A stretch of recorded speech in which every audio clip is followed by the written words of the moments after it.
Rejoignez-nous pour plonger dans un phénomène intrigant qui s'est produit il n'y a pas si longtemps à la Mecque, la ville la plus sainte de l'islam.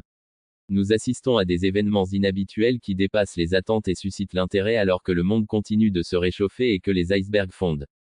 L'apparition de chutes de neige sans précédent sur la Kaaba, plaque tournante et point focal de l'islam, fait l'objet de cette enquête. Nous devons considérer les liens et ramifications possibles de cet événement avec d'anciennes prophéties et théories de la fin du monde tout en l'examinant. Alors que nous continuons à explorer ce sujet, il est tout à fait naturel de se demander ce que cela pourrait signifier dans une perspective plus large, en particulier à la lumière des prophéties bibliques concernant l'Antéchrist et la venue du prophète. Préparez-vous pour une enquête qui testera les limites de notre compréhension actuelle du monde, de nos croyances et des règles de raisonnement établies. Que nous disent ces événements remarquables? Pouvons-nous les prendre au pied de la lettre comme étant le verdict de Dieu? Approfondissons ce sujet fascinant. De nombreux musulmans considéraient les chutes de neige sur la Kaaba à la Mecque comme un message de Dieu, et leurs spéculations sur sa signification se sont multipliées. Les passages bibliques qui parlent du renversement des péchés en neige pure, purifie-moi et je serai plus blanc que la neige, Psaume 51/7, et le passage qui décrit comment la miséricorde de Dieu peut faire cela, se trouvent tous deux dans Ésaïe 1h18. De plus, selon Deutéronome 18h20, la Bible met en garde contre les faux prophètes et instructeurs chaque fois que la neige tombe sur un site sacré comme la Kaaba. Le phénomène actuel de neige à la Kaaba se reflète dans plusieurs passages bibliques, qui nous incitent à examiner de plus près la signification spirituelle et prophétique de cet événement remarquable.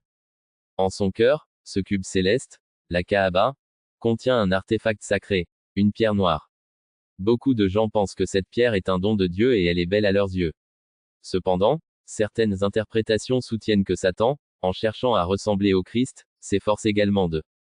Si vous souhaitez que le texte continue, veuillez m'en informer. Dieu créateur est la source de toute sagesse. Dire des mensonges conduit à la troisième transgression. Lorsque les prophètes mentaient et prétendaient frauduleusement l'autorisation divine de parler, Dieu ne l'acceptait pas. Enfin et surtout, il existe la menace des faux prophètes, qui combattent les véritables messagers de Dieu et gagnent des adeptes en diffusant des enseignements erronés mais attrayants. Les gens préfèrent les prévisions pratiques de ces escrocs à celles des prophètes légitimes. La présence de faux dieux ne se limite pas au domaine physique. Ils peuvent même se manifester en nous. Malgré les faiblesses humaines, Dieu reste un Dieu saint et juste, prêt à punir.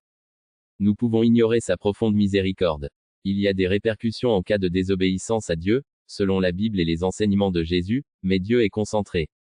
L'amour, la grâce, et non la colère ou la méchanceté caractérisent l'attitude de Dieu envers sa création, et il ne souhaite que rien périsse.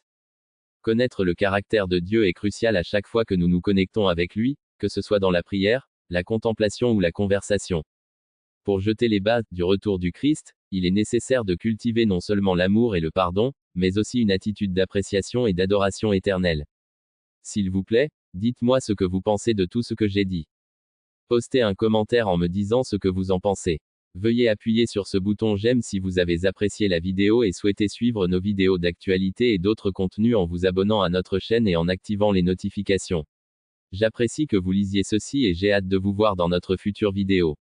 Au nom de Jésus-Christ, je prie pour que les abondantes bénédictions de Dieu débordent sur vous.